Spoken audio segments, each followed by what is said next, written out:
Hey guys, it's Ethan, and I thought in today's video I would talk about the fifth book in the Maze Runner series, titled The Fever Code.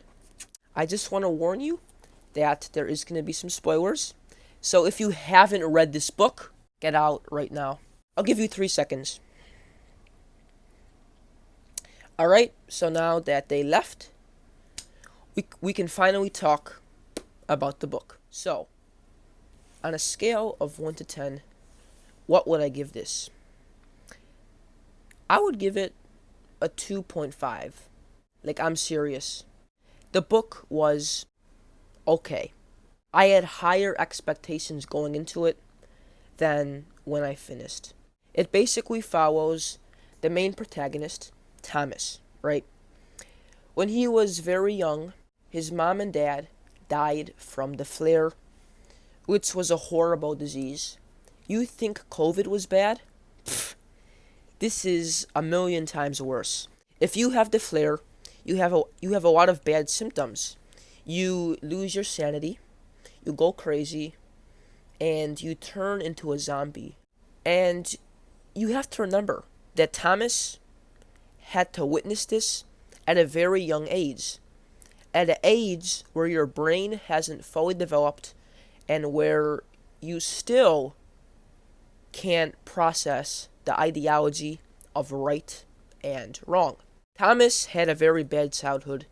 He did not deserve to be the character he is today. As seen in the first few chapters of the book, it follows the wicked scientists who are doing all sorts of nasty, harmful experiments on him. The wicked people are scientists, so they decide to use children as variables. Every day, he has to go to a propaganda school where the teachers teach stuff like how wicked is good and the cause, as well as saying that what they're doing is good. Wicked has a justification for everything. They think that in the end, they're going to have a global impact on the world. They're going to change humanity and retrieve it back to a world where violence and zombies are going to distinguish. But they're wrong. Wicked is horrible. They're just evil, malignant people who don't care about death or putting people in harm's way. Now, what I liked about this was the dynamic between Thomas and the other characters. We meet Newt, Albie, Minho, Teresa in this one. And we see how they became friends before they became friends in the first one. Like, before their memories were wiped and erased. So, some of those moments just made me happy and heartwarmed. For plot, there isn't really anything particular. It's just Thomas, who helps construct and build the maze. He is a architect, so he knows everything about science and math. And building a maze, a complex maze like this, is not easy. So right off the bat, you could tell that he was special. That he later would be Caesar. And what I mean by that is he would be the next comrade and general, the next rebel, in a way. The end of the book wraps up on how the first book starts, which was very clever to me. The last line, if I could find it, is, "He opened his eyes. He was awake. He was standing, surrounded by cold darkness and stale, dusty air." That is exactly what happens in The Maze Runner when he finds himself in the metal box. A question I always get is, should I read this before or after?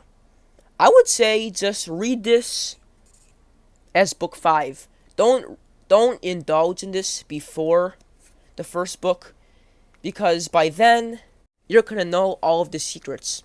The good thing about a book, the most exciting thing, is finding out the secrets along the way. And that's what this book did so badly. Like, why would you want to read this before if it's going to spoil the whole series? And that is exactly what James Dashner did wrong. However, staying on the positive note, and what many fans tweeted on Twitter, what they had to say was the book had lots of monumental reveals and hidden Easter eggs.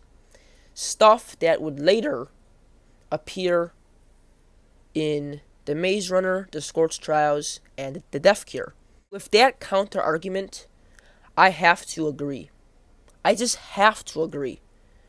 The term wicked is good is introduced in this book. The science behind Teresa and Thomas telepathically communicating is introduced in this book. And finally, the backstory of Newt and his parents getting killed was introduced. And yeah, that is my book summary on this book. I am now going to read Crank Palace, which was a novella he wrote in 2020. I didn't necessarily enjoy the last 2 books. I think it could have ended after book 3. But hey, I'm not complaining. More content is better than less content. That's going to be it, guys. Make sure to like and subscribe. And I'll see you next time.